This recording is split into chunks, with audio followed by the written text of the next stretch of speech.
गीता का उपदेश महाभारत के युद्ध में अपने शिष्य अर्जुन को भगवान श्री कृष्ण ने दिए थे, जिसे हम गीता सार या गीता उपदेश भी कहते हैं।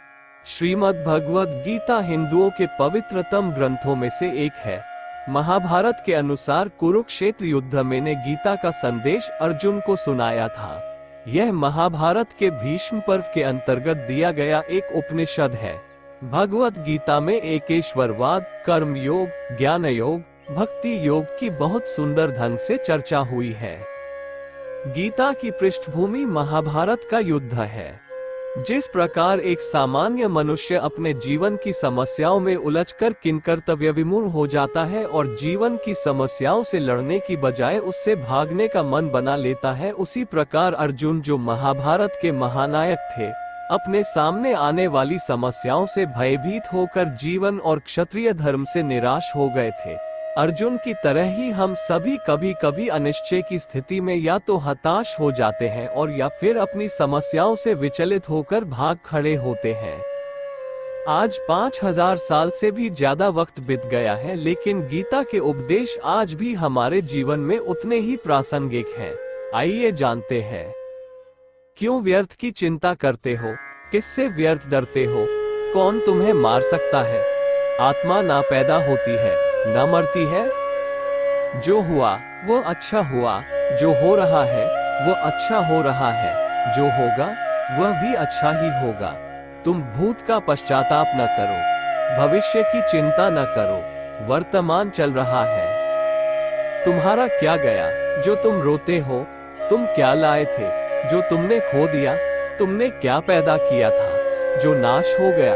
न तुम कुछ लेकर आए, जो लिया यहीं से लिया, जो दिया यहीं पर दिया, जो लिया इसी भगवान से लिया, जो दिया इसी को दिया। खाली हाथ आए और खाली हाथ चले।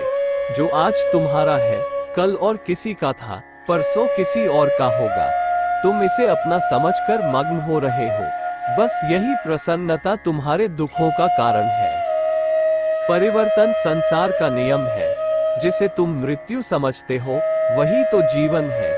एक क्षण में तुम करोड़ों के स्वामी बन जाते हो, दूसरे ही क्षण में तुम दरिद्र हो जाते हो। मेरा तेरा, छोटा बड़ा, अपना पराया, मन से मिटा दो, फिर सब तुम्हारा है, तुम सबके हो। न ये शरीर तुम्हारा है, न तुम शरीर के हो। यह अग्नि, जल, वायु, पृथ्वी, आकाश से बना है और इसी में मिल जाएगा, परंतु आत्मा स्थिर है। फिर तुम क्या हो? तुम अपने आप को भगवान को अर्पित करो। यही सबसे उत्तम सहारा है। जो इसके सहारे को जानता है वह भय, चिंता, शोक से सर्वदा मुक्त है। जो कुछ भी तू करता है उसे भगवान को अर्पण करता चल। ऐसा करने से सदा जीवन मुक्त का आनंद अनुभव करेगा। मानव शरीर अस्थायी और आत्मा स्थायी है। जीवन का एकमात्र सत्य है वो है मृत्यु। गुस्से पर काबू करना चाहिए, क्योंकि क्रोध से व्यक्ति का नाश हो जाता है। व्यक्ति अपने कर्मों को नहीं छोड़ सकता है। जो ज्ञानी व्यक्ति ज्ञान और कर्म को एक रूप में देखता है, उसी का नजरिया सही है। इंसान को अपने मन को काबू में रखना चाहिए। मनुष्य को पहले खुद का आकलन करना चाहिए और खुद की क्षमता को जानना चाहिए।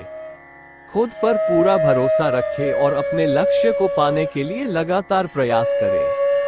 अच्छे कर्म करे और फल की इच्छा ना करे। मनुष्य की इंद्रियों का संयम ही कर्म और ज्ञान का निचोड़ है। तनाव से दूर रहना चाहिए, क्योंकि तनाव इंसान को सफल होने से रोकता है। अपने काम को प्राथमिकता दे और इसे पहले करे। लोक में जितने देवता हैं, सब एक ही भगवान की विभूतियां हैं। जो लोग भगवान का सच्चे मन से ध्यान लगाते हैं वो पूर्ण सिद्ध योगी माने जाते हैं। अपने काम को मन लगाकर करें और अपने काम में खुशी खोजें। किसी भी तरह की अधिकता इंसान के लिए बन सकती है बड़ा खतरा। दूसरी की भलाई पर ध्यान दे, सिर्फ अपना मतलब नहीं साधे। ईश्वर हमेशा मनुष्य का साथ देता है। संदेह की आदत इंसान के दुख का कारण बनती है।